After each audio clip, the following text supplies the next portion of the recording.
motion de défiance contre le ministre des ITP, M.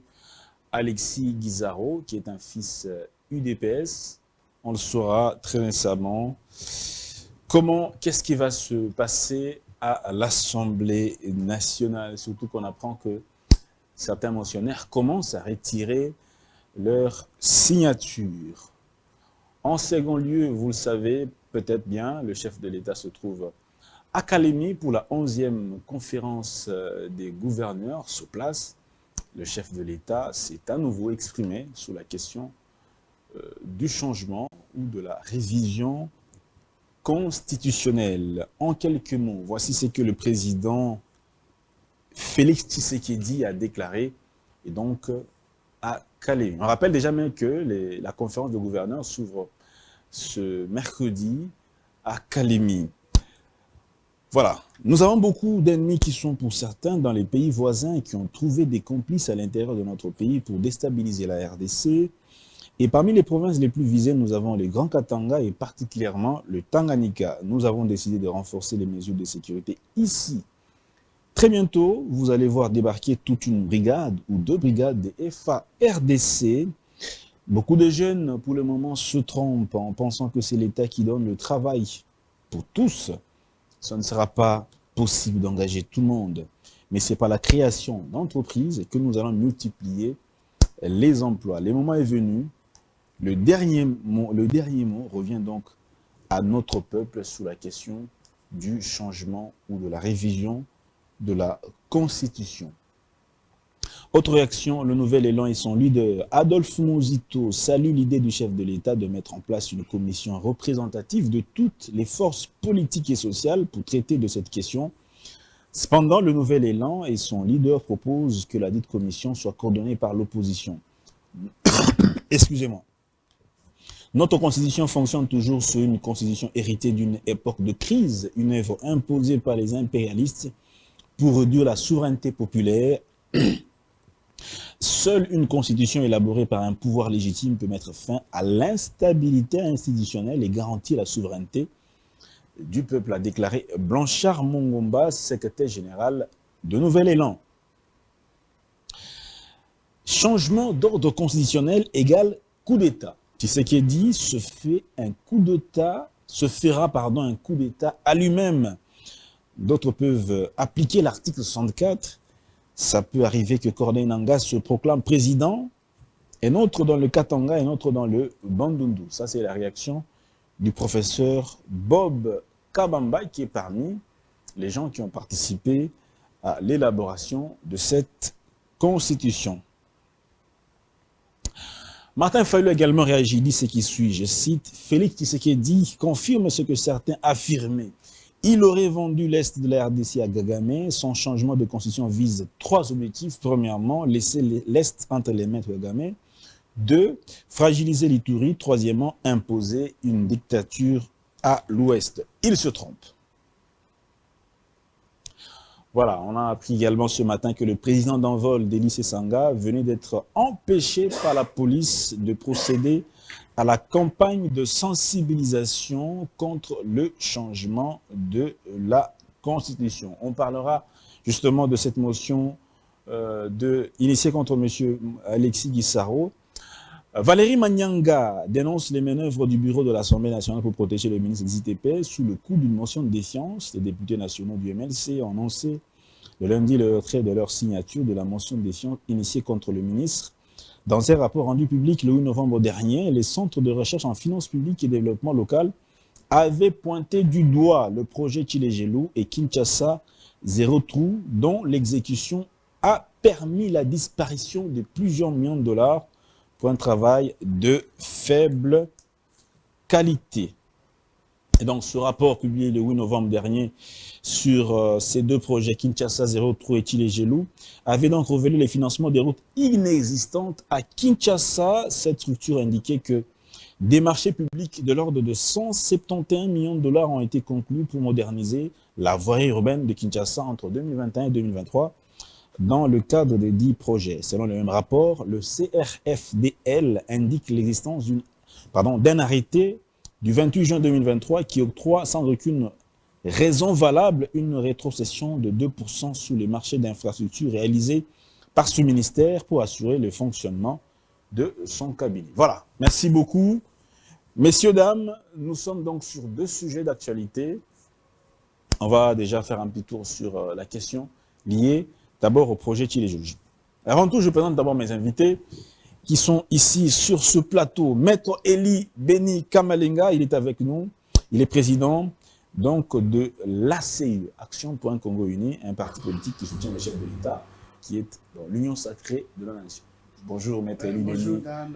Ça fait longtemps, trop. Oui, ça fait très longtemps. J'étais en déplacement et déjà, Congobèse et toi-même me manquez déjà, ça fait un bail. Donc, c'est un plaisir pour moi de retrouver ces plateaux excellents et intelligents. Vraiment. De Congobèse.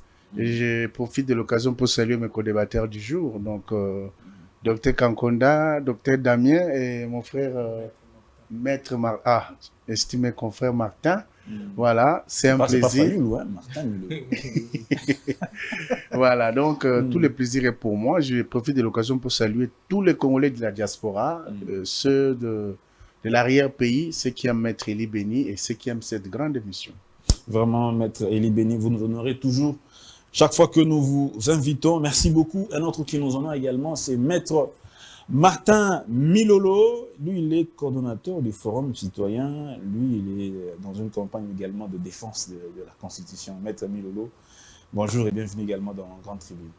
Bonjour Dan et bonjour à tous les frères, le frère, il n'y a pas une sœur ici, qui sont avec moi sur le plateau. Je vais emboîter le pas à mon estimé confrère pour vous remercier et donc espérer la qualité du débat parce que la qualité de ceux qui sont là est vraiment... Mais j'avais juste un petit truc à glisser, c'est au sujet du problème que nous connaissons sur l'électricité et le problème que pose notre ministère des Finances, notamment l'actuel ministre des Finances, qui pose trop de problèmes en termes de blocage des fonds alloués aux services énergétiques, aux services qui doivent s'occuper de cette question, notamment c'est la question des investissements, mais aussi des réparations, ainsi de suite, que ce soit au niveau de la SNEL, même si la SNEL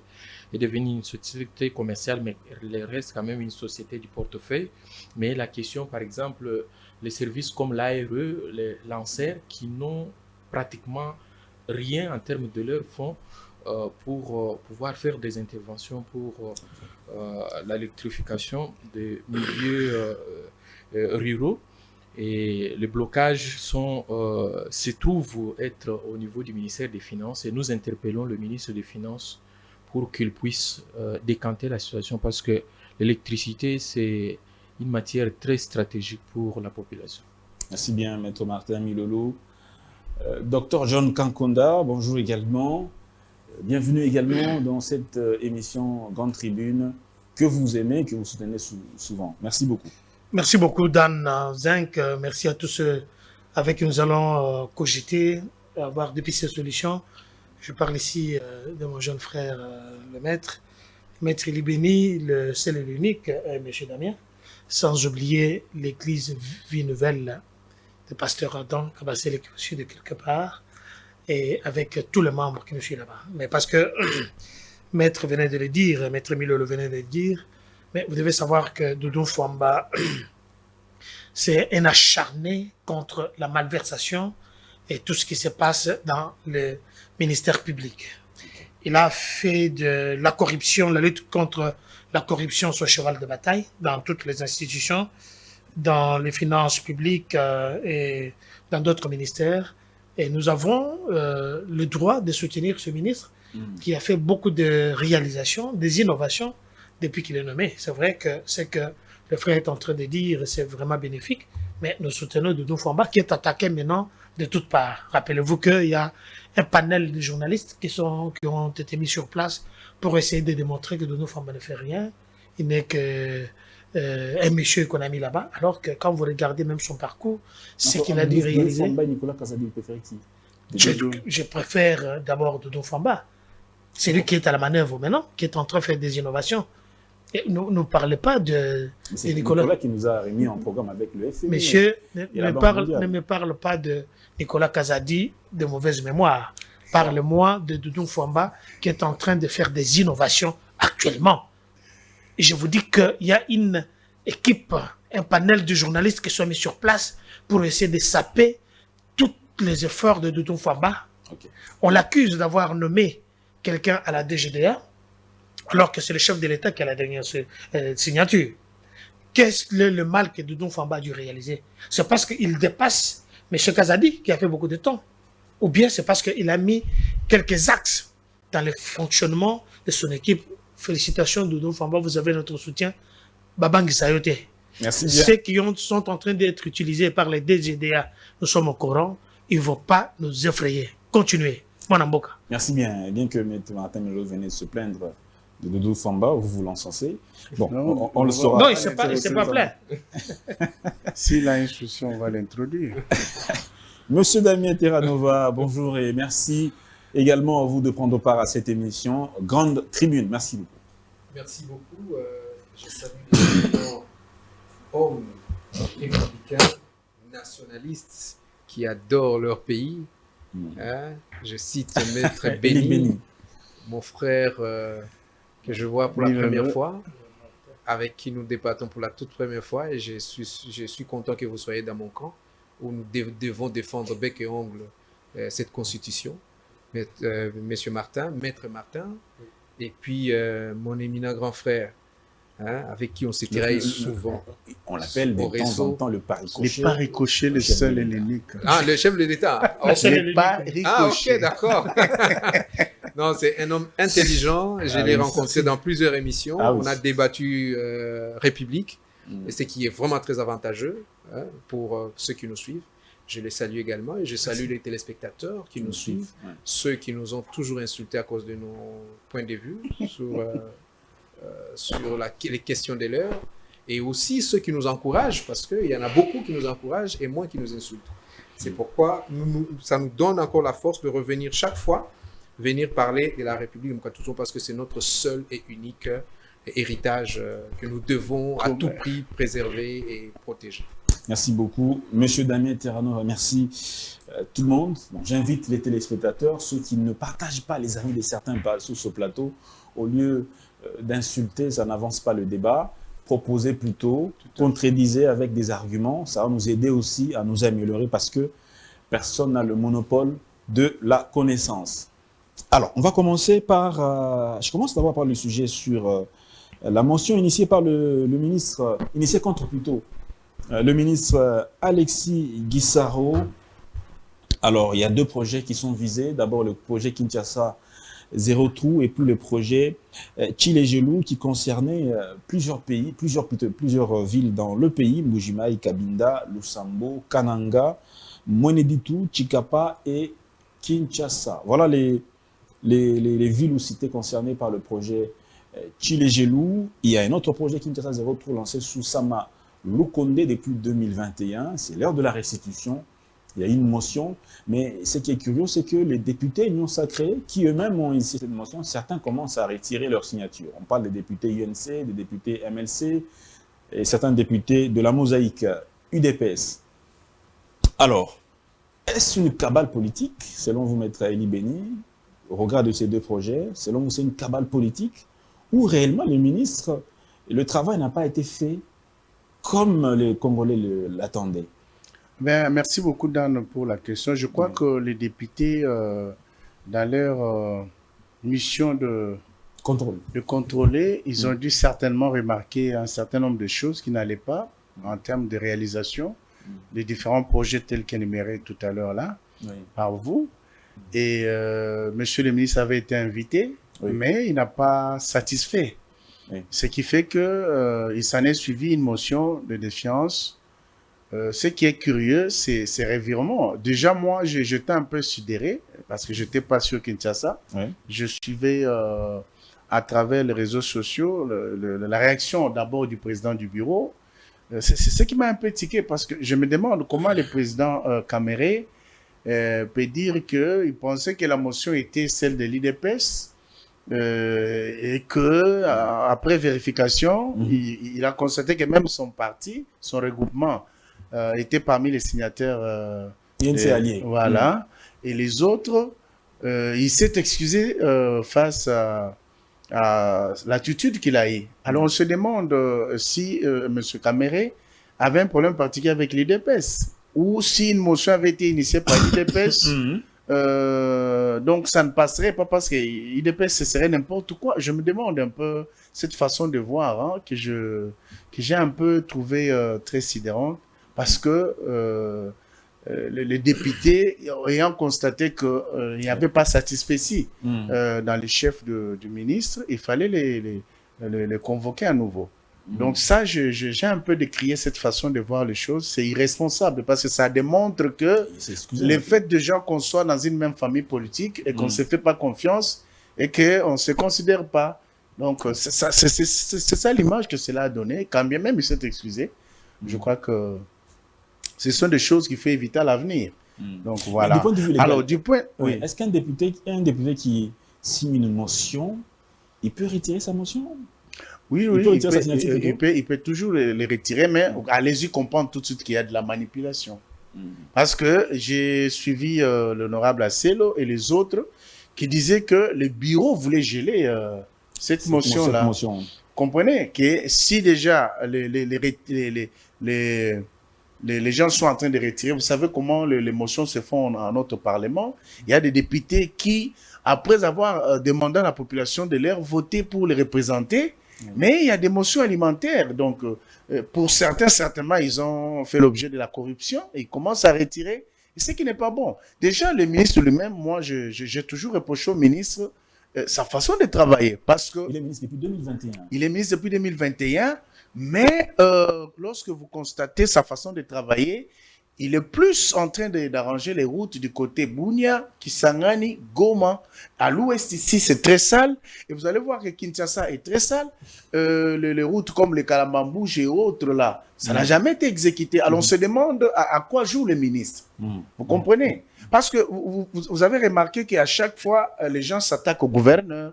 Ils s'attaquent parfois même au commissaire provincial de la police, comme c'est le cas dernièrement là. Donc, je me dis, mais un gouverneur qui vient d'arriver il y a 3, 4, il y a 6 mois, tu penses qu'il pourra résoudre tous les problèmes de Kinshasa? Je ne pense pas. Alors que la politique sur ce secteur appartient au ministre qui présente le programme, les financements y afférents pour que le programme soit exécuté comme il se doit. Et j'aurais même appris qu'il ne consulte même pas l'office des routes qui est sa conseillère directe. Mais il préfère plutôt travailler avec l'agence des grands travaux. Et il y a un problème sérieux. Vous comprenez? Et donc, vous allez voir qu'à travers Kinshasa, on a parlé du programme Zéro Tout, mais il y a des trous partout. Tu peux avoir un véhicule que tu achètes maintenant, la longueur sur l'amortissement pose problème. Donc, je me dis, le ministre, pour moi, c'est un ministre qui ne mérite pas sa place au sein du gouvernement. Parce que lorsque ça ne va pas, les gens injurient le chef de l'État. C'est encore un autre problème. C'est un problème de secteur, un problème de ministre qui n'est pas à la hauteur. Justement, le ministre n'est pas à la hauteur parce que ses ambitions sont ailleurs qu'à exécuter les programmes du gouvernement pour que... Vous savez que chacun est compétent dans son secteur. C'est ça. Vous n'allez pas donner le problème de route au ministre de l'aménagement du territoire. Comprenez? Vous n'allez pas les donner au ministre de l'économie. C'est lui le patron du secteur. Il doit se dire que mais vous avez des routes qui relient 3, 4 communes, 2 communes, 3 communes. C'est ça. Mais nous avons le problème récurrent d'embouteillage qui se passe tous les jours à travers Kinshasa. Mais pourquoi les ministres ne prennent pas soin, le temps de faire de désengorger ces routes et les réparer? Vous avez Kabambar qui part de Barumbu jusqu'à Lingwala. Vous comprenez? Vous avez Kabinda qui part de Barumbu jusqu'à Lingwala. Et vous avez l'avenue du Plateau. Et donc, c'est comme si certaines routes, les habitants de certains coins de la capitale ou de l'arrière-pays ont des problèmes personnels avec les ministres. Je ne le dis pas parce que je serais contre les ministres, mais je me dis que il faut savoir faire mieux. La question, c'est la question la question reste maintenant la question d'homme. J'ai toujours dit l'homme est anthropocentriste. Et lorsqu'il se renouvelle, il doit renouveler son milieu, son environnement. Mais pourquoi les ministres qui a le temps de voyager à travers l'Europe, à travers les pays africains, où il voit certaines choses. Vous avez ici au Kenya, le problème d'embouteillage a été résolu par la construction des routes aériennes plutôt. Oui. Et c'est une solution qui a été trouvée pour pallier à ces problèmes-là. Mais lui, il voyage, il est souvent entre des avions pour aller par-ci, par-là. Mais pourquoi aucune solution n'est trouvée? En quoi il est utile au gouvernement souminois? Parce que, au finish, c'est le chef de l'État qu'on injurie. Merci beaucoup, Maître Eli Beni. On a compris votre avis à ce sujet. Le ministre n'est pas à la hauteur. Il mérite d'être sanctionné. Alors, je donne la parole d'abord à M. Damien. Il va aussi réfléchir. Je passerai la parole à Maître Martin Milolo. Alors, qu'est-ce que vous avez à ce sujet? Bon, moi, je prendrai ça dans un autre angle. Comme a dit Maître Beni sur l'intervention du président de la Chambre. Je crois que les présidents de la Chambre étaient dans les classiques démocratiques. Vous savez, l'Union sacrée est une famille aujourd'hui. Et tous les problèmes se règlent d'abord dans une chambre, en famille. Et je pense que si il y avait certains députés qui avaient trouvé quelque chose contre le ministre des ITPR, devaient d'abord l'interpeller dans une chambre close pour lui faire des remarques sur ce qui se passe, sur la gestion du pays, qui est vraiment chaotique. D'ailleurs, Maître Beni qui parle de Bunia et partout là-bas, mais il n'y a rien qui se fait. Aucune route n'est construite en ce moment. Les seules routes qui sont en construction sont les routes avec le contrat chinois, là. Ce sont les seules routes. Et d'ailleurs, ce sont des petites routes, des débandes. Vous voyez, en commençant par ici, Kinshasa, et un peu partout ailleurs. Donc, le ministère des ITPR est vraiment, je veux dire, absent sur le terrain et les ministres devaient s'expliquer. Seulement, après cette interpellation interne, qu'on pouvait l'inviter à l'Assemblée pour, comment dire, avant même la motion, pour l'exposé des motifs. Okay. Et puis après, il devait se suivre une motion, comme maintenant, on vient de le faire. Donc, il y a une procédure, et je pense que si j'entre dans l'esprit du président du Parlement, c'est cette procédure qu'il voulait qu'on entame avant qu'on en arrive à l'invitation directe, à l'interpellation, comme on dit, à l'interpellation du ministre des ITPR. Mais ce qui est vrai, on doit se le dire, c'est que il y a rien qui s'est fait. D'ailleurs, ce n'est pas le seul secteur. Il y a plusieurs secteurs, plusieurs ministères, malheureusement, où nous n'avons pas des avancées. Et c'était tout à fait logique et tout à fait important. La solution viendra de faire partie le ministre? Non, pas du tout. Aussi, parce que vous savez, lorsque quelqu'un n'est pas à la hauteur de la tâche qu'on lui a attribuée, il faut le remercier. Et s'il s'avère que M. Alexis Guissaro, qui a fait plus de 5 ans, lui a fait les mêmes années que M. Félix Tshisekedi au gouvernement. Ça fait 6 ans qu'il est là-bas. Non, lui est venu avec Sama. Mais oui, avec Sama a fait combien? 3. Après. Bon, bientôt, ils seront sur 4 ans. Voilà, donc ils seront sur 4 ans. C'est pas peu, c'est pas peu sur 4 ans. Pour la gestion du pays, ils devaient quand même maîtriser ces secteurs et nous faire des bonnes propositions pour sortir le pays dans ce que nous sommes. Vous voyez, la capitale Kinshasa, c'est qu'elle est. Comme je voulais dire à Maître Beni, que dans une province, il y a des routes à caractère qui sont réhabilitées par le gouvernement central et il y a des routes qui sont réhabilitées par le gouvernement provincial. Donc, mais ici, il s'avère que ceux qui devaient être réhabilités par le gouvernement central, comme ici, par exemple, l'une des routes, ce sont des grandes artères. Je vais prendre Kabamba, qui est sous la charge du gouvernement central. Il est en délabrement avancé, très avancé. Vous avez à côté de lui l'autre route, Kabinda, délabrement très avancé. Et il y en a quand même des travaux ici en ville, je crois, Tombalbaye. Il y en a plusieurs, mais ce sont des petits travaux. Vous savez, le Congo, c'est un grand pays, mon cher, mon cher ami Dan. On donne des contrats à des petites sociétés isolées. il y a de grandes sociétés. Est-ce que depuis que M. Félix Tshisekedi est au pouvoir, avez-vous vu des grands travaux comme nous le voyons à l'époque de Mobutu, où il y a des grandes sociétés comme Malta Forest qui réparaient des routes? Non. On donne, c'est l'amitié, c'est la camaraderie et tout ça, on donne des petits contrats, et puis vous allez voir des gens arriver sur le terrain avec comment on appelle, comment on appelle, des bêches et tout ça, des pelles et tout ça. Non, des brouettes, je voulais dire. Mais c'est pas normal.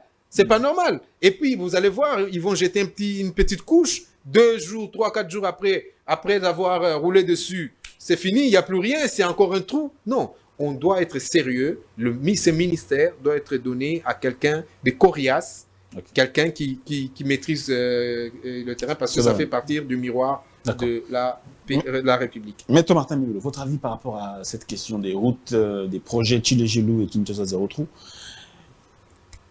qu'est-ce que vous en pensez, disons, lié par rapport justement à cette motion initiée contre le ministre? Vous pensez qu'elle a vraiment raison d'être? Oui, des petites choses. D'abord, le premier, c'est que j'ai un sentiment contradictoire sur la question. D'abord, la satisfaction et la déception à la fois. La satisfaction, c'est que on voit que sur le plan institutionnel, le contre-pouvoir institutionnel instauré essaye de faire son travail, parce que n'oubliez pas que le contrôle du gouvernement fait partie de la mission parlementaire de parlementaires, notamment les députés de l'Assemblée nationale. Et donc, c'est une mission, en tout cas, normale de pouvoir arriver à cela. Et j'ai fait mienne certaines interventions de mon estimé confrère Maître Eli et de mon grand frère Monsieur Damien. Et je voudrais dire que sur ce plan-là, il y a une satisfaction, parce que, en tout cas, on veut donner les tons que le ministre ou les agents qui sont dans les entreprises et services publics ne doivent pas savoir que ils dorment sur l'oreiller, ou ils doivent peut-être seulement attendre à la fin de leur mission que l'IGF vienne ou quoi que ce soit, et que les parlementaires peuvent être derrière. Mais la déception, c'est au niveau de la façon dont la question est abordée et la manière dont elle est en train de poursuivre. D'abord, la question devrait être globale, parce qu'on parle du ministère des Infrastructures et Travaux Publics. Mais ce ministère fonctionne en collaboration, en complémentarité avec d'autres ministères. Nous avons notamment le ministère du Plan, qui doit faire la planification, savoir tout ça, le ministère du Budget, le ministère des Finances. Il y a les ministères qui interviennent pour arriver à tout ça. Oui. Avant qu'on puisse arriver, alors, on voit l'interpellation du ministre, mais j'aurais aussi voulu que les autres ministres, ou au niveau des autres ministères, qu'on nous dise si les faits qui sont reprochés sont véritablement les faits qui relèvent uniquement de la compétence du ministre des Infrastructures, où il y a des liens avec lui. Parce que pour qu'on nous fasse des routes, qu'on fasse ceci, il faut qu'il y ait d'abord un budget. Et si le budget est là, et qu'il y ait effectivement donc l'exécution avec le financement. Si le financement a été déboursé, est-ce qu'il y a eu détournement? À quel niveau? Est-ce que c'est seulement le ministre des Infrastructures qui a détourné l'argent de Tshilé-Gelou, l'argent de ceci, cela? Est-ce que c'est seulement ça? Et donc, il y a donc ce problème-là. Mais, donc, vous avez compris qu'il y a un problème de la globalité. Mais il y a aussi une question de la coordination. Est-ce que le gouvernement est sous la responsabilité du Premier ministre? Est-ce que l'inexécution par le ministre des Infrastructures de ses tâches a échappé aux coordonnateurs institutionnels qui sont le Premier ministre, ici je parle de l'ancien comme de l'actuel, parce que le Premier ministre a notamment pour mission de coordonner l'action gouvernementale, de savoir est-ce que chaque ministre est en train d'exécuter sa Est-ce que cela a été fait? Les premiers ministres ont aussi fait leur travail de coordination. Je vais chuter sur ce point-là pour dire que ma déception aussi, c'est la révélation que la motion ou l'action parlementaire s'est révélée comme une motion missile. Une motion comme on l'a toujours vécu, une motion alimentaire, on l'a cité ici, parce que l'action parlementaire, c'est comme l'action publique. Je parle sous le contrôle de mon estimé confrère. Dès lors que une personne vient porter l'infraction à la connaissance du ministère public ou de l'officier du ministère public, il se limite aux intérêts privés. Mais l'infraction qui a troublé l'ordre public peut se poursuivre même si la personne qui a porté ces faits au niveau du parquet se rétracte. Aussi au niveau de l'action parlementaire, une motion déjà déposée. Vous avez des gens qui vous disent que voilà, nous retirons la signature et on reporte, on essaye de freiner la motion. Non, ici dès lors que c'est déjà déposé, il faut que ça soit examiné. Et c'est ça le droit parlementaire. Il faut que la motion puisse arriver jusqu'au bout pour qu'on voie est-ce que la motion a été fondée ou n'a pas été fondée, surtout que cette motion vient après l'interpellation. Et donc, ici, on voit qu'il y a des arrangements souterrains qui ont circulé et qu'il y a de l'argent qui a marché, l'argent qui devrait servir au financement des routes dont on parle. Et on voit des gens qui sont en train de retirer leurs signatures, et ils sont contents de dire que voilà, nous retirons nos signatures. Et même ici, je voudrais dénoncer un comportement des chefs des partis politiques. L'action parlementaire doit être dissociée des partis politiques. Parce qu'un député national n'est pas seulement élu par le membre de ce parti ou de son parti politique. Il a un mandat national de représenter Il a été élu sur la liste d'un parti. Oui, il a été élu sur la liste d'un parti, mais il est investi d'un mandat national constitutionnel et il a les missions qui ne relèvent pas du statut ou de la charte d'un parti politique, mais de la Constitution et des lois de la République. Et ici, ce n'est pas restreindre le député au dictat de chef de parti. Si un ministre s'est arrangé avec le chef d'un parti et puis le chef vient pour dire non, voilà, cette histoire-là, tel parti X ou Y n'est pas concerné, alors que les parlementaires doivent faire leur travail. Et donc, je dénonce ça et je demande à ce que le peuple puisse pousser le bureau pour que la motion puisse être examinée. Et là, on saura si c'était une motion missile, les députés là doivent rendre compte pourquoi ils l'ont fait. Et si c'est une motion qui est fondée, le ministre doit partir, pas seulement ce ministre-là, mais aussi d'autres qui sont en connexion avec le travail qui devrait être fait. Merci bien, Maître Martin Milolo. Alors, on va avancer avec Dr John. Votre réaction également sur cette motion initiée contre le ministre Alexis Guissaro. Vous pensez qu'elle est fondée à ce jour, au regard peut-être des réalisations, au regard des deux projets? Vous pensez que cette motion est-elle fondée ou c'est une cabale politique? Merci pour la question. Je vais être trop direct et dur envers ce ministre. Depuis plus de 3-4 mois, je demande au chef de l'État et à l'exécutif de nous chasser ces ministres. Monsieur Guissaro, il doit être chassé le plus vite que possible. Cette motion, ça vient, je peux dire un petit peu en retard, mais il n'a jamais été trop tard pour mieux faire. Mais ce monsieur, la République l'a tout donné.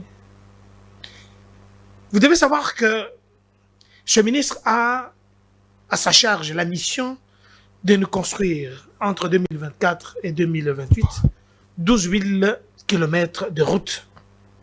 Ces routes doivent relier le territoire national avec les grands corridor africain. Deuxièmement, il doit interconnecter tous les chefs-lieux de 26 provinces et les centres de production.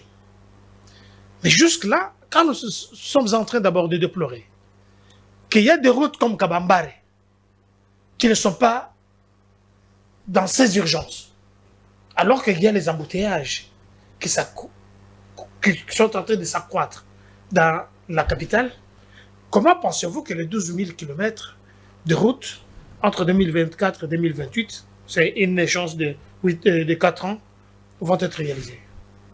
Comment expliquer que l'avenue Kabinda, l'avenue Nyangwe, l'avenue qui amène sur l'hôpital pédiatrique des enfants là, Kalembelembe, ce sont des routes où nous devons savoir qu'il y a l'urgence.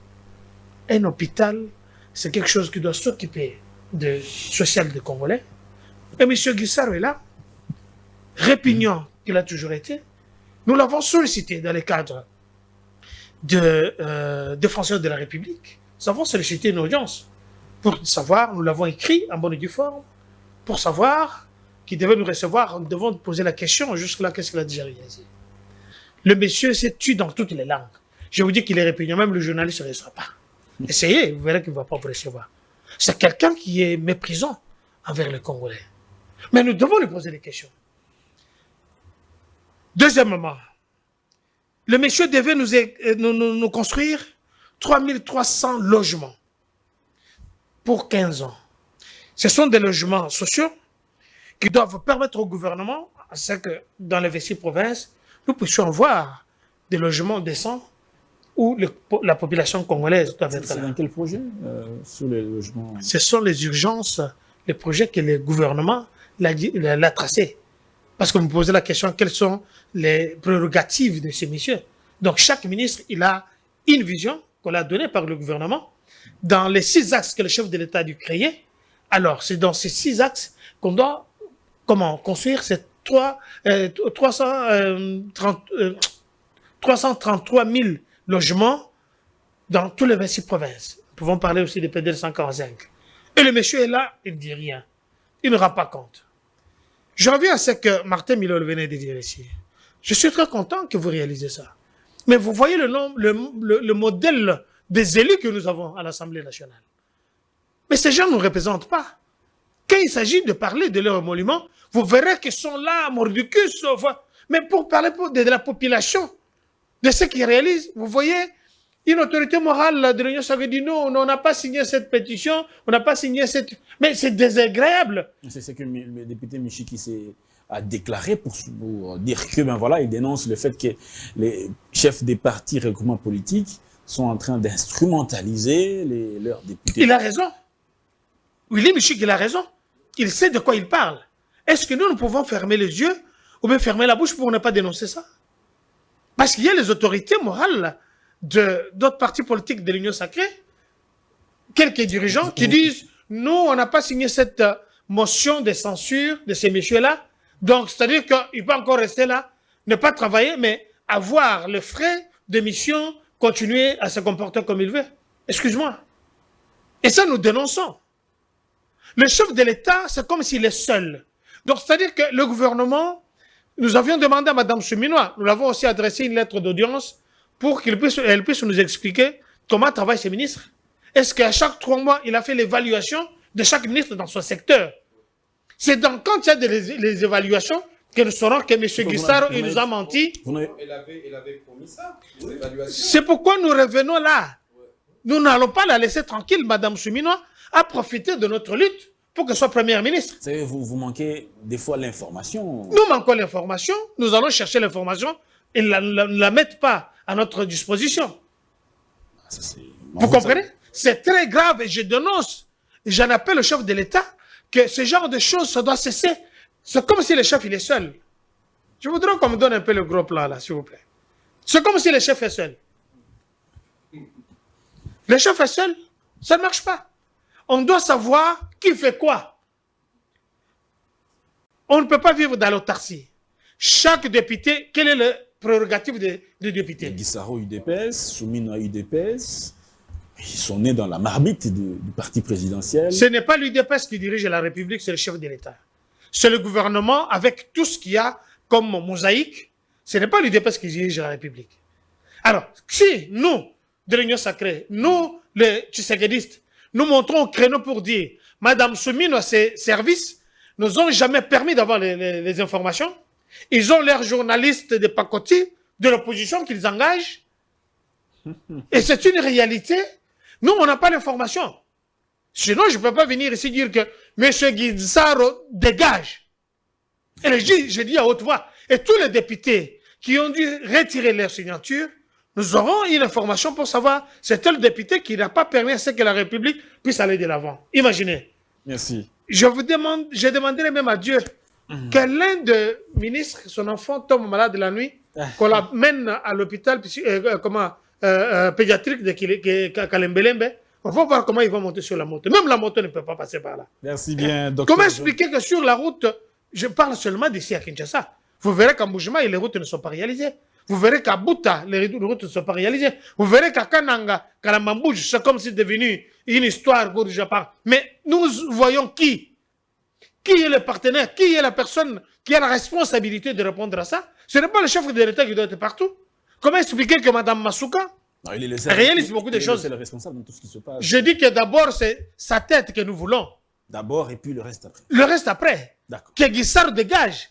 Excuse-moi. Merci. Et s'il y a les autorités morales à l'Assemblée nationale qui disent, bon, on a retiré. Voilà, nous avions une seule occasion. Ce que Kamer a fait pour dire, bon, voilà, c'est une... je pensais que c'était la motion de l'UDPS. Ah bon? Mais là, c'est grave. Merci donc, bien. si c'était la motion de l'UDPS, Kamer ne l'aurait pas accepté. Merci bien. Alors, comme son parti politique ou bien son regroupement politique est à l'intérieur, là, ok, là, ça devient... Donc, ça, c'est une insulte. C'est une insulte envers le chef de l'État, envers tous les membres de l'UDPS. Et nous décrions ça. Merci bien, Dr John Kankonda. Je crois qu'on a fait le tour de table sur cette question. Bon, je ne sais pas si on a encore à dire sur cette question. On doit rapidement prendre la deuxième thématique. Si tu permets, préciser une chose. Oui, par rapport à ce qu'a dit Maître Martin Milo. Je voulais préciser seulement une petite chose aussi, le fait que entre les ministères, il y a une étroite collaboration et que malgré le fait qu'il y ait cette étroite collaboration entre eux, chacun reste compétent dans son secteur. Donc, c'est pour dire que bien qu'il y ait le ministère du plan, le ministère du budget et celui des finances, mais le programme de base vient du ministère des ITPR. Voilà, il propose le tout. Alors, c'est-à-dire que lorsqu'il a été interpellé, certainement, dans ces éléments de réponse qui n'ont pas convaincu les élus du peuple, c'est-à-dire l'argent était sorti pour exécuter les différents projets pour lesquels il est venu justifier. Alors, ayant les éléments, donc s'il n'a pas satisfait, c'est-à-dire que l'argent était sorti, le programme était fait. Donc, si par rapport à une situation qui concerne la compétence particulière de son secteur, on n'a pas besoin d'interpeller les autres ministres, bien qu'il y ait une étroite collaboration. Ça, c'est très important que je voulais préciser. Merci bien, Maître Elie Béni. On prend rapidement la question sur la révision ou le changement de la Constitution.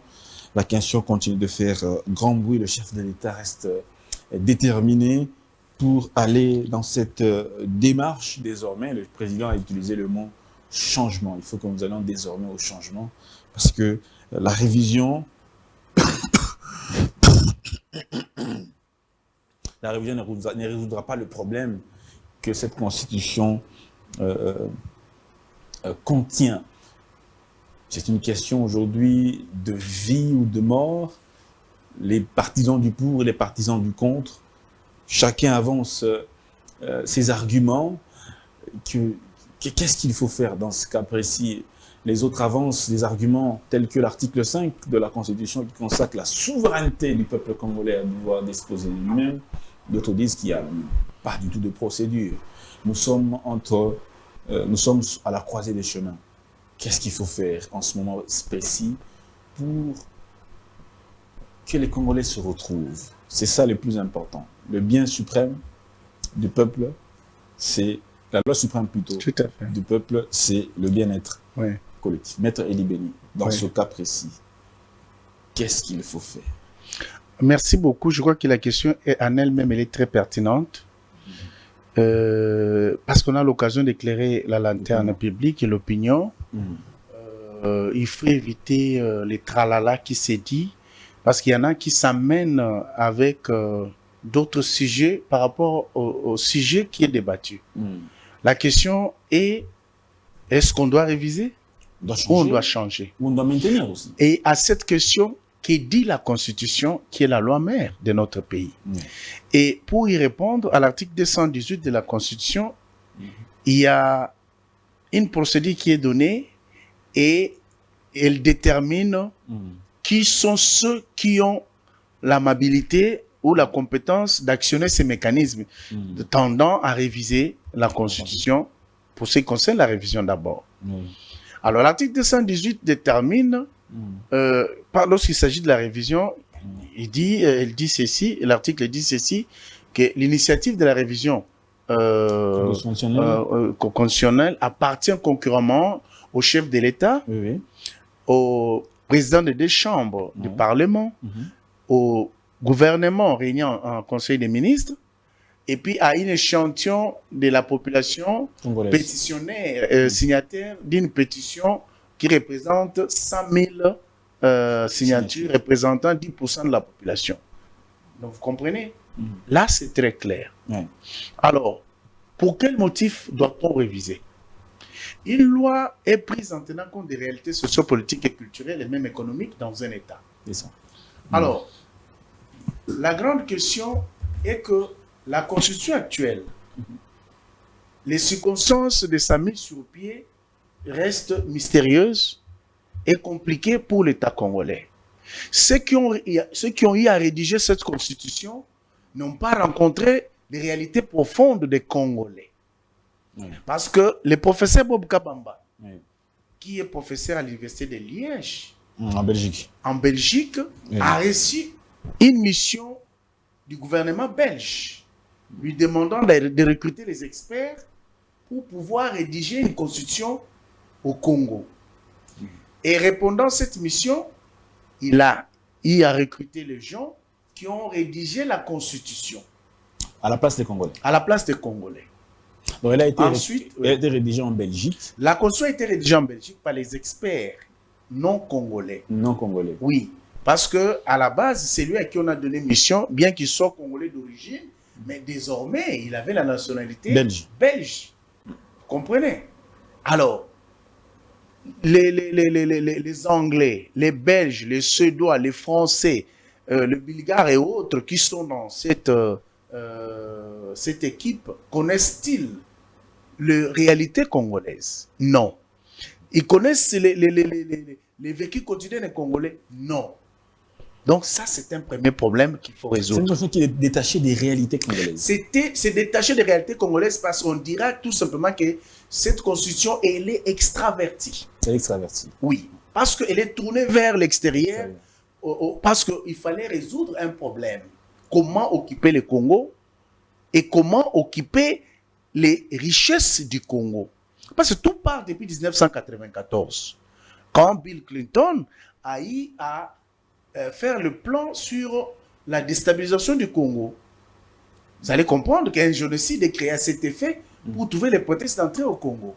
Et l'opération turquoise est mise sur pied. Et désormais, vous avez compris qu'il fallait maintenant chasser Mobutu du pouvoir, chercher comment occuper les terres congolaises. Il fallait faire fuir les Congolais qui sont là et les remplacer par les peuples qui viennent d'ailleurs.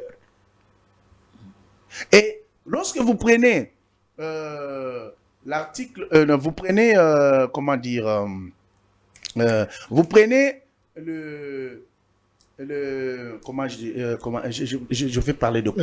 L'article 27? Non, l'article 217 de la Constitution. 217. Les gens vous disent aujourd'hui que cet article est là, il se retrouve dans toutes les constitutions du monde pour sauvegarder l'unité. Et pour l'extrapoler à l'Afrique, pour sauvegarder l'unité africaine. Et il y a même des Congolais qui sont dupes et qui viennent défendre de telles bêtises. Mon cher ami, Suivez les Rwandais lorsqu'ils disent que les Congolais, détrompez-vous, battez-vous pour changer cette constitution. Parce que les problèmes congolais n'est pas un problème lié au social, encore moins à l'économie. Je suis vu M. Epengue aujourd'hui sur TV5, hier Oui. plutôt sur TV5, Oui. qui disait que dans la charte de l'EAC, l'article 4 stipule que une nation ou un État membre peut céder des territoires ou des terres au profit de l'ensemble des États Justement, membres. Epengue, c'est l'un de ces ignorants qui ne comprennent rien de ce qu'ils disent. Je vais expliquer Mais cela. l'article Parce que 4, c'est un problème sérieux lorsque vous avez des gens comme ça. Le problème est ailleurs.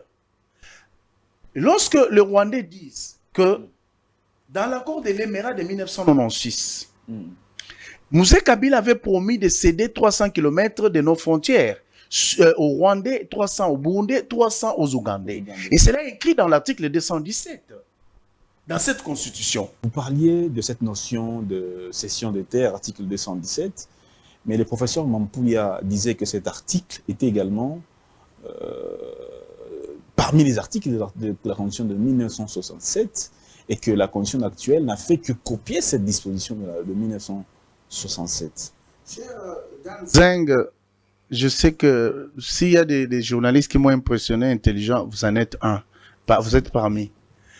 En droit, dans le cours de l'introduction générale à l'étude du droit que nous a appris le professeur Pindimbe Sakifu, il nous a dit que la meilleure façon de comprendre une loi se base sur des éléments. Pour comprendre l'esprit et la lettre d'une loi, c'est l'intention du constituant et la nature de l'acte. Mais je vous ai dit à l'entame que cette constitution a été écrite en Belgique. Vous comprenez? Elle a été écrite en Belgique et puis on nous a amenés. En 2012, Sarkozy est venu ici, il nous a dit que peuple congolais, vous êtes extrêmement riche. Au nom de la solidarité africaine, vous devez abandonner une partie de votre souveraineté au profit de la solidarité africaine pour que les autres viennent prendre chez vous. Mais c'est écrit ici. C'est dans cet article-là. Vous comprenez? Alors, donc c'est pour autant vous dire que le professeur Boubouka Bamba est clair. Il dit que cette constitution a été écrite et amenée ici, et puis on a sélectionné quelques personnalités congolaises, dont Bochabe, Mampouya, dont tu parles, Banyakou et les autres, professeur Banyakou, on les a amenés à Kisangani. C'est-à-dire, est-ce qu'ils ont pu faire quelques grandes choses? Ont-ils compris l'esprit et la lettre de ce qui se cachait derrière cette disposition légale? Non. Si le professeur Mampouya, pour qui j'ai beaucoup de respect, a dit ça, ça dit qu'il n'a pas compris l'esprit et la lettre de ce qui était caché dans cette disposition, parce qu'aujourd'hui, on les paye cash. C'est ça. Merci Vous beaucoup. comprenez? Oui. Et alors, lorsque M. Penge, qui intervient sur cette grande chaîne internationale pour vous dire que lorsque l'article 4 de l'EAC, c'est-à-dire que Penge se promène avec une confusion terrible, il n'a pas compris la démarche de ce qu'il est en train de faire. Parce que dans un accord signé entre États membres, dans une organisation, qu'elle soit régionale ou sous-régionale, il y a toujours un abandon partiel qui est accordé aux États membres signataires. Vous comprenez? À supposer qu'ils ont signé, leur objectif, c'est un échange commercial. Ouais. Donc, c'est-à-dire les uns doivent quitter ici et il y a des prix qui sont préférentiels et tout. C'est-à-dire que les commerçants gabonais peuvent quitter là-bas et venir en RDC, agir comme si c'était en RDC, bénéficier de tous les avantages fiscaux et douaniers. C'est ça. Vous comprenez? Oui, la libre circulation. Donc la libre circulation. Mais quand Epenge, qui n'a pas compris l'esprit et la lettre de l'article 217, il tombe sous les coups du danger qui guette notre pays par rapport à ça. Et aussi, toujours dans leur ignorance, ils sont en train de faire voir aux Congolais que ce n'est pas la faute de la Constitution si Félix n'a pas donné à manger, on n'a pas donné l'eau, il n'a pas donné l'électricité. Est-ce le sujet? Ça, c'est une confusion. Donc, ça veut dire tout simplement que l'opposition congolaise est au sol du Rwanda et de l'Union européenne qui veut justement balkaniser notre pays. Parce que quand vous lisez les articles 3 et 4, il est dit clairement qu'on crée des entités autonomes D'accord. Et de nouvelles provinces à l'article 4 qui est le fondement, hein, doivent être créées. Maintenant, la souveraineté dont question, pour conclure, il y a beaucoup à dire, à redire. En tout cas, il y a beaucoup à dire. Quand on parle de la souveraineté d'un État, Oui. c'est-à-dire cette souveraineté est exercée sur le sol, le sous-sol, sur l'espace maritime, et puis aérienne. Vous comprenez? Oui. Maintenant, l'article 9 nous dit que nous exerçons une souveraineté permanente sur le sol et le sous-sol. Mais alors que le sol et le sous-sol ne nous appartiennent pas, sur quoi nous exerçons notre souveraineté? Est-ce qu'ils comprennent le sens de leur combat? Et Félix, à qui on prête les tensions de mandat présidentiel, il n'a rien dit. L'article 218 lui donne l'initiative comme d'autres, tels qu'on a cités. Mais l'article 5 de la Constitution dit clairement que pour changer la Constitution, c'est soit par les élections, soit par référendum.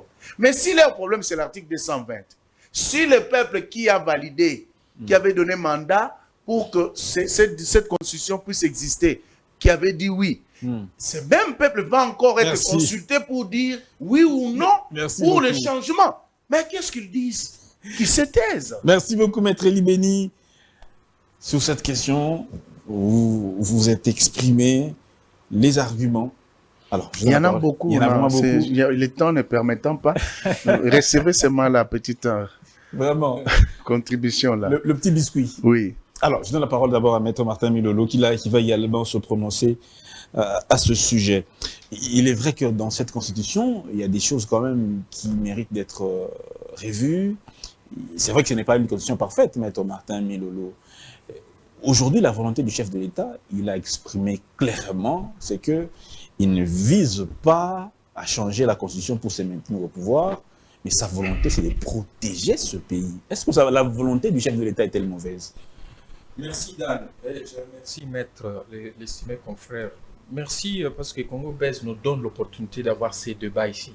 On peut diverger sur les idées, mais on reste dans un débat qui est équilibré et dont les arguments peuvent être compris. Moi, je soutiens et je défends cette Constitution pour la simple et bonne raison que, d'ailleurs, le débat sur l'origine de la Constitution ne devrait même pas avoir lieu parce que qu'est-ce qu'on reproche? On reproche la nationalité de la Constitution parce que, voilà, encore que il a été dit et redit ici que cette Constitution est une Constitution congolaise qui a été rédigée par les Congolais.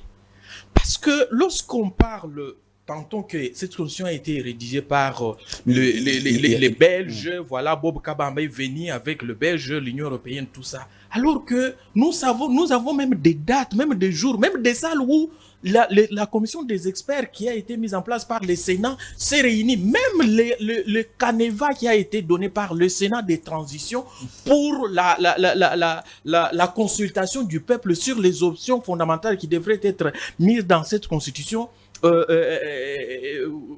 puisse être là. Nous avons tout ça.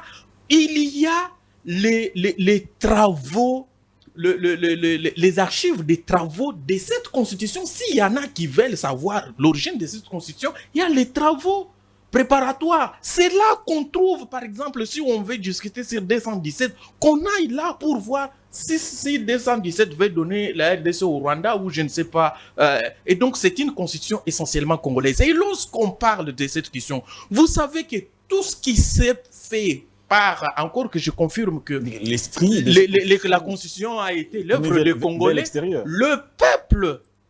le peuple qui s'est prononcé à 85%, la souveraineté, lorsqu'on parle de la souveraineté, le peuple souverain, qui est suffisamment mature et qui s'est prononcé sur base d'un travail que la CI de l'époque a abattu avec même des bandes dessinées, pour expliquer la constitution que notre peuple a adopté cette constitution à 85%. Et on dit que cette constitution, ce n'est pas une constitution congolaise. Et qu'est-ce qu'on fait de la souveraineté du peuple qui s'est prononcé pendant de ces 85%? Et donc, ça, c'est un faux débat sur le contenu de la constitution. Qu'est-ce qu'on reproche? Qu'est-ce que vraiment on reproche à cette constitution qui est la meilleure de l'histoire de la République démocratique du Congo? 9, par exemple. Non, la question de l'article 9, c'est une question, en tout cas, qui ne devrait pas avoir lieu parce que lorsqu'on parle, on dit que voilà la loi Bakajika, les droits, les sols et les sous-sols. Non, ce n'est pas... L'article 9 est meilleur que la loi Bakajika parce que quand on dit de la propriété, comment- parlons du droit de expliquez-vous propriété. d'abord. Oui. Comment Quand ça? on dit que les sols et les sous-sols appartiennent, tout ça, les droits de propriété. Et aujourd'hui, on parle des droits de souveraineté. La propriété, nous le savons en droit, a 3 attributs. La première chose, c'est l'usus, le fructus et l'abusus, qui est l'une des caractéristiques fondamentaux du droit de propriété. Mais ici, la souveraineté, c'est au-delà parce que, vous savez, un propriétaire peut utiliser son bien, peut jouir de son bien, mais aussi il peut en disposer.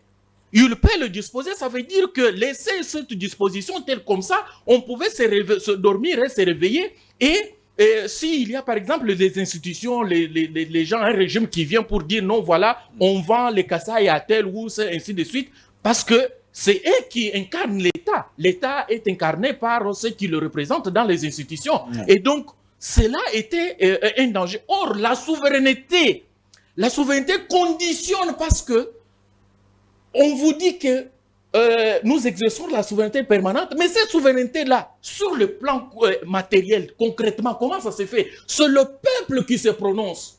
C'est le peuple de l'article 5 de la Constitution qui doit se prononcer sur toutes les questions. Et aujourd'hui, il n'est pas possible que, voilà, une partie de notre territoire où, je ne sais pas, l'État puisse être disposé à qui que ce soit. Et donc, on a enlevé cette possibilité d'avoir le droit de disposition qui est l'une des caractéristiques du droit de propriété pour que la souveraineté, parce que la souveraineté nationale appartient au peuple et l'ensemble de tout le peuple. Les ambassades qui sont ici à Kinshasa, oui, ils sont sous le sol congolais. Oui.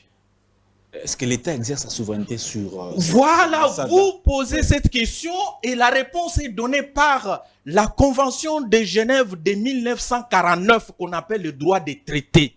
Et dans cette convention, il y a des dispositions qui ont été dites que voilà, lorsque les extensions, les ambassades, comme on le dit, qui sont les représentations de leurs États, ils ont donc la jouissance de leur espace conformément à la souveraineté de leurs États. Et donc ça, ce sont des accords qui ont été conclus. Nous avons des conventions, la convention de 1949 qu'on appelle le traité des traités et la convention de 1986 qui établit les règles sur les traités entre les États et les organisations internationales ou les organisations internationales entre elles. L'article 217 qui cède une partie de la souveraineté du Congo. Le piège se trouverait à ce niveau-là. Oui, Dan, il n'y a aucun piège. Il n'y a aucun piège parce que, souvenez-vous, l'unité africaine, c'est un projet qui transcende les générations, qui transcende, parce que l'idéal, c'est d'arriver à cette union que rêvaient tous les pères fondateurs. Mais pour revenir à notre constitution, cette disposition n'a pas commencé avec la constitution actuelle de 2006. C'est le rêve. Et même lorsque je vois ces débats, après qu'en 2021, le président de la République ait été pendant une année président de l'Union africaine. Et donc, ça n'a absolument rien à voir. Lorsque je parlais de l'OADA, c'était pour dire que dans les cadres des accords et traités internationaux, on a toujours, vous m'avez relancé, et avec raison, que nous avons les ambassades sur notre territoire, mais on n'exerce pas tous les droits de propriété sur ces ambassades-là, même si nous avons l'obligation de les protéger. Et ça, la sécurité, c'est l'un des droits de la souveraineté de l'État. Et donc, on est limité à un moment donné, mais cela ne veut pas dire que les ambassadeurs deviennent des propriétaires des portions de terres de là où ils sont.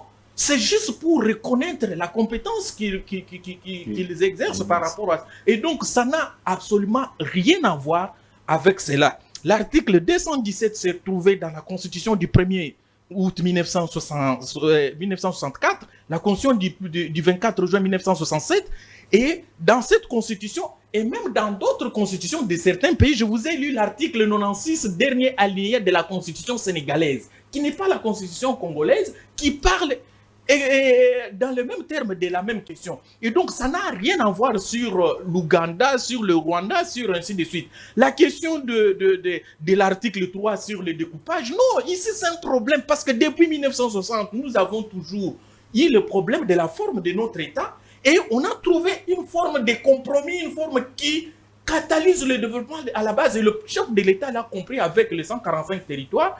Et aujourd'hui, il faut tout simplement respecter cette constitution et ça ne nous posera aucun problème, absolument aucun problème sur le plan des droits. C'est vraiment, et je termine pour dire que si on arrivait par impossible à changer cette constitution, ça sera un grand recul parce que cette constitution est la symbiose et la synthèse d'une longue histoire était née. Un régime constitutionnel ne peut pas se transformer lui-même pour amorcer le changement d'une constitution sur base de laquelle elle a été établie. Ceci est l'arbre sur lequel on est assis et le pouvoir, à ce moment-là, sera dans la rue parce qu'on n'aura pas une base constitutionnelle sur la base de laquelle on est assis. C'est grave, ça. Dr John Kankonda. C'est grave. Dr John Kankonda, je vous donne la parole. Hein. Vous allez réagir par rapport à la question du changement de la Constitution. Votre co-débatteur d'en face parlait du mécanisme de changement. Pour lui, il n'y a aucune Constitution qui, justement, permet qu'une Constitution puisse s'auto-changer. Merci beaucoup. Merci. Je vais pouvoir défoncer Martin Bilolo, mon jeune frère. Je voudrais qu'il prenne un stylo pour écrire. Oui, je prends, grand frère. Je prends. En 2001... Et la caméra doit me montrer. Très bien. En 2001, vraiment, je veux qu'on revienne dans le contexte de quand est-ce que cette constitution avait été mise en place. Nous avons un président putschiste en 2001 qui a pris le pouvoir par les armes. Je parle à un juriste. Je suis content pour ça. Quand je vais vous défoncer, vous allez dire, bon, on ne sait pas, mais nous, Dieu nous a permis d'avoir des connaissances un peu vastes dans beaucoup de matières. Un putschiste engage la population au référendum. Il avait quelle qualité? Et rappelez-vous, en 2005, il y a eu ce que nous appelons le Comité international d'accompagnement de la transition. Quand tous ces individus-là, les putschistes, les sanguinaires, tous ces gens-là, revenaient de Sun City, ils se sont rassemblés. Mais ça a été dirigé par qui? Je parlais du Comité international d'accompagnement de la transition. Était dirigé par les ambassadeurs européens accrédités au Congo. Cela veut dire que ce n'est pas Kabila qui dirigeait, c'était la communauté internationale.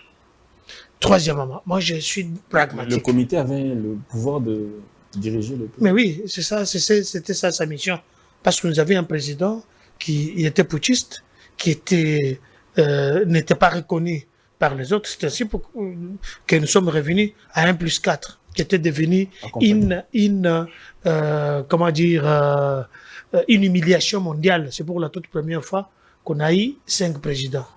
Un président et ses adjoints. On n'a jamais vu ça. Aucune part au monde. Et puis, deuxièmement, la Cour permettait. Mais c'est une humiliation.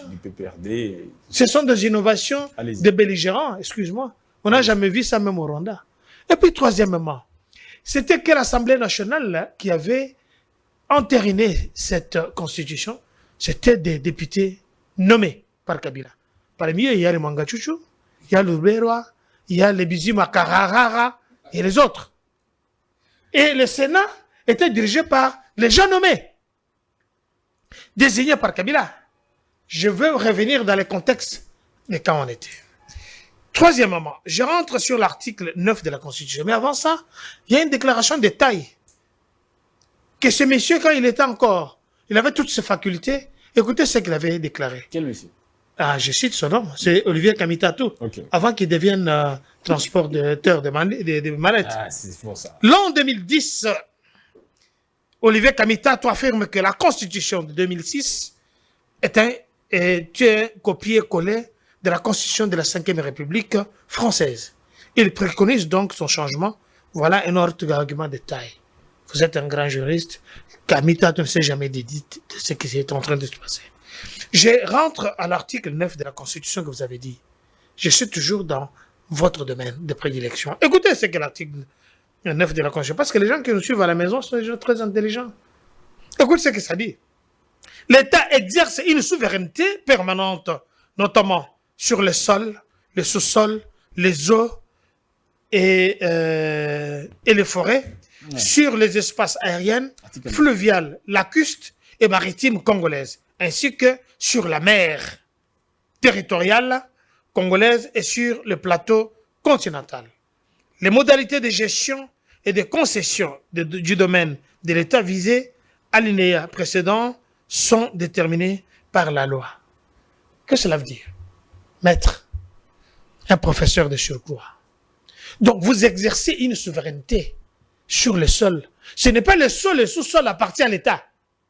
Mais vous exercez une certaine légitimité sur le sol. C'est comme cet immeuble qu'on est en train de louer. Vous exercez votre autonomie ici, non? Votre liberté, votre souveraineté sur ce sol. Donc, cette liberté vous a été accordée pour quelque temps. C'est-à-dire que vous n'avez pas le droit, ce n'est pas l'article de 1979 de la loi Bargagique qui dit le sol et le sous-sol appartenant à l'État. Ici, on accorde une certaine légitimité, souveraineté sur quelque chose. C'est-à-dire cette souveraineté peut être d'acquisition, donc peut-être pour quelque temps. Il y en a qui sont en train de loger ou de louer des maisons. Vous exercez votre souveraineté là-bas, mais ce n'est pas votre maison. Ce n'est pas à vous. Est-ce que c'est difficile de comprendre ça? Est-ce que ça, je dois l'expliquer à un chevronné comme mon cher frère qui est devant moi, Martin Bilolo? Je ne voudrais pas trop te défoncer. Ici, mais c'est pas la même chose. Mais permettez, est-ce que je peux continuer? Je peux continuer. Est-ce que quand vous êtes chez vous à la maison, est-ce que vous exercez votre souveraineté là-bas? Chez moi? Oui. Chez moi, comme ma maison où je loue. Si je suis locataire, j'ai un droit d'usage. J'ai dit. Mais je n'ai pas les droits ni de propriété, ni de souveraineté. Parce que d'abord, la souveraineté, on ne la donne pas. S'il vous plaît. Elle se constate. Nous avons ici la Constitution, là où nous a enlevé les sols et les sous-sols appartiennent à l'État. Point barre. Pourquoi on a enlevé ces dispositifs dans la Constitution congolaise? Pourquoi la remplacer sur autre chose? Et quand vous parlez de la souveraineté, et vous parlez de la loi OHADA, mais vous devez savoir que le chef de l'État a l'objectif et a le droit de faire des traités avec d'autres pays et qu'il ne doit pas amener directement à l'Assemblée nationale parce qu'il n'est pas redevable à l'Assemblée nationale. C'est le chef de l'État qui a ce dispositif-là, qui a ce pouvoir-là de faire des traités avec d'autres organisations. Il ne faut pas revenir là-dessus. S'il vous plaît, c'est toujours la Constitution qui énumère ça. Troisièmement. Bob Kabamba parle d'un coup d'État constitutionnel. Mais non, mais Bob Kabamba d'abord. Cette constitution, c'est opérer un coup d'État. Il a dit. Mais permettez, je reviens sur Bob Kabamba. Sur. Alors. Mais maître, il est en train de vous déranger. Allez-y, docteur. Écoutez, je vais lui lire les concepteurs. Ça ne vient pas de moi parce que vous citez le Kabamba. Commencez avec ce qu'il avait dit. Il a dit qu'il a eu la mission de mettre en place une équipe d'experts pour élaborer la Constitution. Et cette mission lui avait été accordée par Louis Michel, que tout le monde connaît de mauvaise mémoire. Écoutez ceux qui avaient participé. Docteur, vous... Voici la liste des rédacteurs de la Constitution congolaise de 2006, promulguée par Joseph Kabila, que vous les étrangers et certains pseudo-congolais ne cessent de réclamer. Premièrement, c'est Bob Kabamba, belge. Bofai Junior, belge. Schlozen Jean-Claude, belge. Bossu, belge. Baneux Norbert. Ça, c'est donc des sources d'une personne, d'un chercheur et puis d'un autodidacte. Non, ça... évitons. Je vous dis, ce sont des sources que vous devez chercher. Non, docteur. Il faut sourcer cette... Ce que je dis, je vous dis bien, ce que je dis ici, parce que même Bob Kabamba l'a cité. Voilà la source bonifiée. Les Schlozen aussi. Je suis en train de parler. Ce sont des rédacteurs de cette constitution. Parce que quand Bob Kabamba c'est l'ébauche, il a donné comme les TP aux enfants que... J'ai la vidéo de Bob, il n'a jamais dit ça. Monsieur, calmez-vous. Mais venant de Attendez. chez toi, il n'y a rien. Mais la vidéo qui vient d'Olivier Kamita, là, vous n'en avez pas. Je l'ai, je vais vous la donner. Ça m'engage pas. Mais ce que j'ai dit, ça ne vous engage pas, ça m'engage moi. C'est le Et ma désordre source de ici, votre boss. je voudrais que vous puissiez... Mais elle est sur Internet, c'est facile. Vérifiez votre Internet, allez sur Google. Regardez la liste des concepteurs de la Constitution congolaise. Allez-y. Faisons un peu la pédiatrie. Je vous fais la pédiatrie politique. Alors, nous avons ici les Chilozènes, nous avons ici des Ferjans, qui sont des Belges, nous avons des professeurs Mazen de la France, nous avons ici Zik Ag, Suisse, nous avons ici Soital, Turquie, nous avons Bodjan, Sénégal. Ça, ce sont des choses que vous devez vérifier. Alors, quand vous parlez, il y avait même des Turcs ici. Parce que dans cette constitution, comme il y a aussi des Sénégalais, il y a aussi des Ivoiriens, Béa, Jean de Grande-Bretagne. Nous avons ici Aner Will Maurice, nous avons le professeur Mampouya, nous avons le professeur Kabouya, nous avons le professeur Bochab, nous avons ici le professeur Essambo, nous avons le professeur Mboueboua Jean-Pierre, là vous ne contredisez pas, congolais. Nous avons le professeur Kapanga, congolais. Nous avons ici honorable Malumba, congolais aussi. Nous avons ici M. Mangaza, RDC. Merci. Donc, parmi les 21 experts qui étaient là, il n'y a que 8 Congolais. Même si on devait passer ça au vote, ces gens-là auront toujours. Quand nous parlons de cette constitution de belligérants, et Kabila dit ceci, j'ai bâti la campagne, moi seul pour cette constitution, c'est ma constitution. Même l'Église catholique avait refusé. Même l'Église catholique avait refusé. Ça, ce n'est pas moi qui l'ai dit. Vous voulez avoir la source? Allez-y sur l'antenne, vous verrez tout ça. Merci Donc, bien. ça, c'est la constitution de Kabila avec ces gens. Merci, Donc, Damien. voilà la situation. Merci beaucoup, Monsieur Dan, pour la question qui est vraiment pertinente sur cette constitution qui fait couler beaucoup de salive ces derniers temps. Et pourtant, c'est sur cette même constitution qui a permis qu'il y ait ce qu'on a appelé le passage pacifique du pouvoir, hein, où M. Félix Tshisekedi a prêté serment par 2 fois sur cette même constitution. Hein, il a posé sa main sur cette constitution et il a promis de la protéger, de la sécuriser, de veiller sur les bons fonctionnements. De la réviser si c'est possible. Non, il n'a pas dit ça. Non, mais écoutez, c'est ça que la Constitution dit. Alors, ma réponse, c'est que cette Constitution a prévu des mécanismes en elle-même. Je le dis en tant que républicain. En elle-même, elle a prévu des mécanismes d'amélioration. J'ai dit d'amélioration, ça veut dire nous pouvons réviser quelques articles. Ça, on ne dit pas non. Et à quel moment nous pouvons réviser ces articles? C'est prévu dans l'article 219. Vous voyez? 219. L'article 219, à quel moment nous pouvons le faire et à quel moment nous ne devons pas le faire? 218 Voilà. Non, c'est 219. Même 219, ce n'est pas un problème. 219 où on parle du moment où nous ne pouvons pas réviser cette constitution. Voilà. Alors, est-ce qu'elle est changeable? Non, elle n'est pas changeable parce qu'elle n'a pas prévu elle n'a pas prévu l'autodestruction.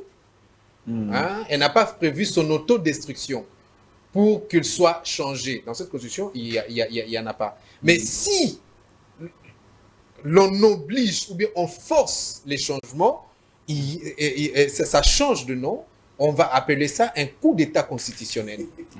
Vous voyez? Et ça, je pense que l'État dans lequel la République démocratique se trouve aujourd'hui, c'est pas permis. C'est pas permis, pourquoi? Parce que nous avons des belligérants qui sont encore à la porte. L'on qualifie cette constitution des belligérants, peut-être oui, peut-être non, mais aujourd'hui, je signale et je rappelle que nous sommes à l'agression. Il y a les agresseurs qui envient notre pays, qui sont vraiment à la porte, desquels nous devons nous concentrer pour le faire partir. Vous voyez, aussi longtemps que Bunagana, Rutshuru, Massissi et Kalehe et ainsi de suite sera sous occupation, ne parlons pas du changement de la Constitution. Pourquoi? Parce que À ce moment-là, après ces coups d'État institutionnels, constitutionnels, ça pourra permettre à ouvrir un boulevard à la balkanisation. Parce qu'à ce moment-là, M. Nanga dira, ce qui l'empêche aujourd'hui, c'est parce que la Constitution ici interdit la prise de pouvoir par les armes. Elle interdit. Et si nous la changeons, ça veut dire, pendant cet instant, il y aura un boulevard où M. Nanga pourra s'inviter jusqu'ici. Et donc, moi je dis, c'est mettre les républiques en mal. On ne doit pas changer cette constitution et même la réviser parce qu'il y aura violation, une fois de plus, de cette constitution. Si on peut envisager une quelconque révision, que ça soit après avoir récupéré les territoires occupés. Ça, c'est de un. De deux, le deuxième danger, c'est que nous sommes allés aux élections sans Bunagana, sans Rutshuru, sans Massissi, et ainsi de suite. Les députés qui sont là, on les a reconduits tacitement. Or, si nous allons dans un référendum sans ces territoires-là, c'est d'office, nous les déclarerons être ceux qui sont là, ils peuvent s'autoproclamer un pays. Alors, pour cela, moi, je suis contre le changement de la Constitution, ni sa révision. Nous devons rester avec cette Constitution, juste après avoir récupéré les territoires. Alors, à ce moment-là, les fils du pays peuvent s'asseoir et commencer à parler de cette Constitution. Merci bien, M. Damien Terranova. Maître Elie Béni, rapidement. Oui, merci beaucoup, cher Dan. Je ne peux pas passer sous silence ce que j'entends là. Il faudrait quand même que, pour l'intérêt de notre population qui nous suit, de tous ceux qui aiment cette grande émission, qu'ils soient quand même éclairés. Je crois qu'à l'intention de Maître Martin, comme M. Terranova, ils doivent retenir qu'il y a eu dans ces pays, dans les années 2003, ce qu'on a appelé la conférence internationale pour l'accompagnement de la transition en RDC, qui avait une constitution mise sur pied, qu'on appelait une constitution de transition, et c'était les ambassadeurs de l'Union européenne qui décidaient surtout dans notre pays. Tout était décidé. Et c'est de là même que c'est parti le programme de la rédaction de cette constitution par la Belgique, qui a demandé à Bob Kabamba de recruter tout ce monde-là, et que cela est rendu possible aujourd'hui. Ce que je ne sais pas, je m'interdis d'entendre, d'écouter, venant des intellectuels, c'est de dire que cette constitution interdit sa révision et même son changement. Et c'est extrêmement grave. Lorsque l'article 218 vous donne les prérogatives des gens qui ont l'initiative de la révision. Pas de la révision, vous comprenez? Oui. Attendez, mais justement, je vais vous donner les dispositions. Peut-être que vous n'avez pas l'information. Désormais, vous allez être outillés. Alors, l'article 218 donne ceux qui détiennent l'initiative de la révision. J'en avais cité ici, le président de la République, les représentants des deux chambres, les gouvernements de la République, et puis un échantillon de 10% de la population par pétition de 100 000 personnes. Alors, à l'article 217, on fait allusion, on dit à quel moment on peut ou ne pas le faire. Mais ce qu'il faut retenir, cher Damien, vous êtes intellectuel, à l'intention de tous ceux qui nous suivent et qui vous suivent aussi dans cette perdition dans laquelle vous les amenez. Lorsque l'État, le gouvernement congolais, ou ceux qui ont l'initiative prévue à l'article 218, décident d'enclencher ces mécanismes, s'il y a l'état de siège ou de guerre, en ce moment-là, s'ils ne prennent pas l'initiative d'enlever l'état de siège, alors vous allez avoir la parole pour parler. Comment vous voulez interdire à Tshisekedi qu'il ne peut pas, parce que ce serait un coup d'état constitutionnel alors que Mobutu, quand vous avez la constitution de 1967, il a eu à modifier ça 16 fois. Et Kabila Mouzé, l'ordonnance, le décret loi constitutionnel du 20 mai 1997, il a changé ça 4 fois. C'est normal. Mouzé Kabila, Joseph Kabila a touché même en matière intangible qui sont comptées à l'article 220, l'intouchable. Kabila, Joseph a touché ça. Maintenant, vous voulez dire que Tshisekedi n'a pas les droits. Mais c'est quoi cette aventure? C'est quoi cette aventure? Et le Parlement qui a eu à voter cette constitution, c'est un Parlement illégitime nommé par Kabila. Ce n'étaient pas des députés élus par le peuple congolais. Vous comprenez? Et les députés qui ont eu à voter, ce sont des députés illégitimes. Le Parlement lui-même est légitime, nommé par Kabila. Donc vous allez comprendre que vous êtes vous-même en adéquation, en contradiction avec ce que dit la Constitution et vos propres pensées de vouloir faire croire au peuple congolais que Tshisekedi n'a pas le droit, alors que la Constitution, vous la lisez, je ne sais pas dans quelle langue, mais nous on la lit telle qu'elle est écrite. Merci beaucoup. Pour terminer, cher Dan. Pour terminer, c'est très important. Parce que nous sommes à la fin de l'émission. C'est très important. Non, permettez-moi. Non, non, laissez-moi finir. Vous demandez à Dan, permettez-moi. Oui, mais tu viens de parler. J'ai demandé parole pour éclairer la lanterne d'Amiens. Vous ne l'éclairez pas. Non, j'éclaire. Lorsque vous parlez de l'usus, vous parlez de l'usufruit. Dans l'usufruit, il y a 3 droits. Il y a le droit d'user de la chose, il y a le droit de jouir de la chose, ce qu'on appelle en latin les fructus, et il y a le droit d'abusus qui est le droit d'aliéner. C'est-à-dire, à l'article 9 de la Constitution, vous êtes comme un usufruitier qui gère un bien appartenant à autrui, dont vous avez le droit d'utiliser, vous avez le droit de jouir, mais vous n'avez pas le droit d'aliéner. Vous comprenez la situation? C'est-à-dire, lorsque vous prenez la Constitution de 1964, c'est-à-dire la Constitution de Louabourg, vous prenez la Constitution, disons l'ordonnance de 1969, il est dit clairement que le sol et le sous-sol est une propriété exclusive et inaliénable de l'État congolais. Mais dans cette Constitution, quand vous prenez l'article 9, il est dit clairement que ce soit le sol et le sous-sol, que ce soit la mer ou l'espace aérien, rien ne nous appartient. Maintenant, la souveraineté dont vous parlez, elle est exercée sur quoi, cher Damien? Soyons Congolais, aimons notre pays. Quand vous suivez Katumbi, Katumbi il est fait pour l'argent qu'il amasse. Katumbi amasse l'argent avec ses amis, les Soros, et les Français, l'Union européenne et tout ça. C'est un danger. L'article 96 dont vous faites allusion, des Sénégalais, on n'a pas les mêmes vécus, on n'a pas les mêmes réalités. Le Sénégal n'est pas la RDC. Vous comprenez? Et puis l'Union européenne. Quelle confusion! Donc le fait que le chef d'État ait été président de l'Union européenne, ça veut dire que le Congo, l'article 217, non Damien, même si tu tergiversais, sortez de cette ignorance.